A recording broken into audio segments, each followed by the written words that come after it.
Hi, welcome back to the Crafted Jewels Tech Series. In this video, we're going to discuss about GraphQL and the adoption of GraphQL in methods. Let's first try to understand GraphQL. Okay, what is GraphQL? It's known as query language for APIs. Sounds pretty cool. If you compare GraphQL with REST APIs, right? Just an example.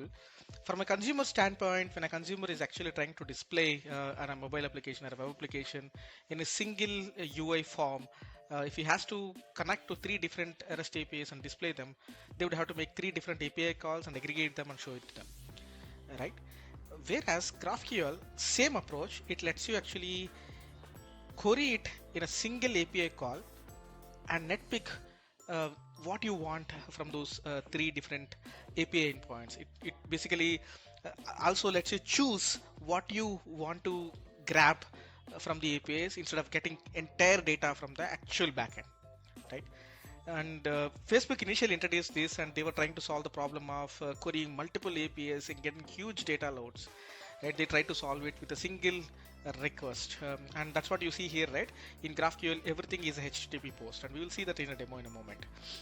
And they're best suited when you're handling huge data loads and exposing data to the front-end application. Then in a API-led architecture, they're best suited to be in the experience layer, and we'll see that again in a moment, right? First, let's understand the terminology as well. So GraphQL has something called type.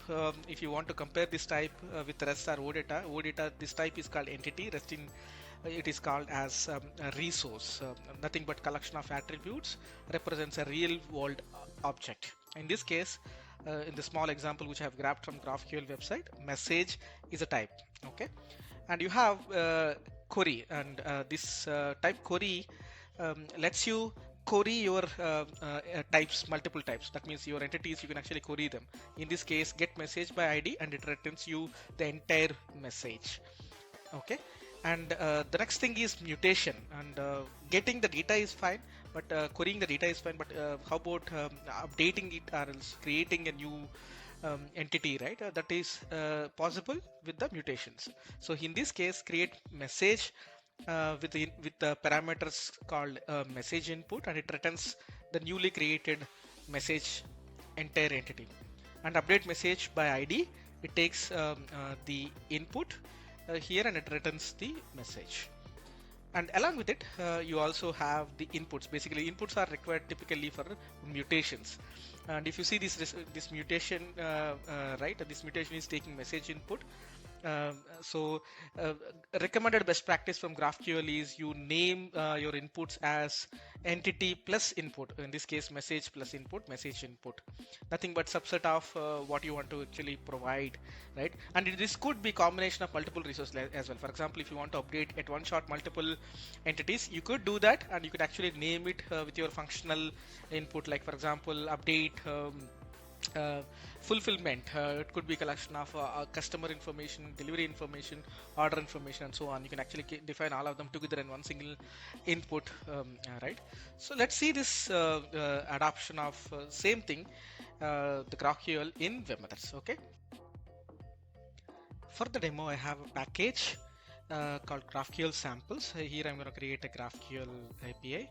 So I will say new, right click, GraphQL descriptor. I would say this is my message one, just like I've explained in the slides. I will say next. And here you have to provide the GraphQL schema file. This is nothing but the one which I explained. You have input, type, query, and the mutation. So I'm going to provide the same thing here. So provide this and say finish. That's it. You see this is the schema, and you have operations, query, get message, input, output. If you see, pretty much you would get a message as an output, mutation, create, and update. And of course you have data loaders also slightly advanced.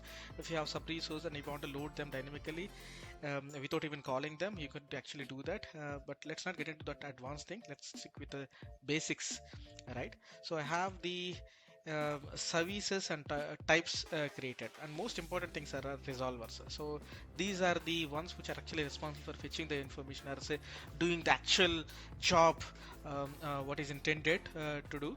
So let's start with query, right? Get message. So here, if you see the input, it takes ID and returns the message. So I would recommend not to do any heavy business logic here. Instead, just call your existing APIs.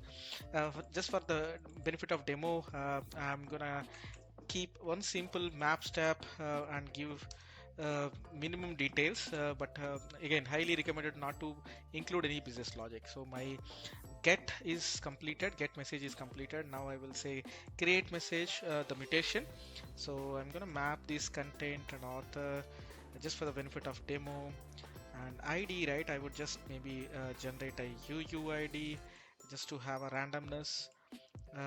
That's it, it's done. And update message, again one simple map step, and say content and author and type name, message, and ID is nothing but what you pass in the arguments. Yeah, that's it. That's it, your API is ready. A very basic implementation I've done, and all your implementation needs to be referenced from the resolvers. Very important thing, resolvers are the ones. And if you refresh your GraphQL descriptor with a newly modified schema, right, then then these will be regenerated, so you would tend to lose your code. Don't put your business logic again. So my favorite API testing tool is Postman. So I'm going to come back to Postman and say create new API with GraphQL and provide the schema, and I've already done that just to benefit of the time, right? So and I'm gonna keep pre-populated things. I already have the same things already defined for the demo. So you see query get message, and I will just query this. You get the data back. I will give 456. You will get the data back. You need to reference with the GraphQL directive, and this is the fully qualified name of your GraphQL API endpoint. Everything is a post, and the mutations create a message here, and I'm gonna say create message, and you get back the details. So here the mutation, if you observe very carefully, a mutation is taking an input from the variables, and variables are defined here. So you have query, variables, and the response body, and again update.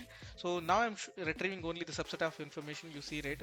Ideally everywhere else I kept this, right, but here I just removed these two, so you can handpick what you want instead of just getting everything. So got the other details only.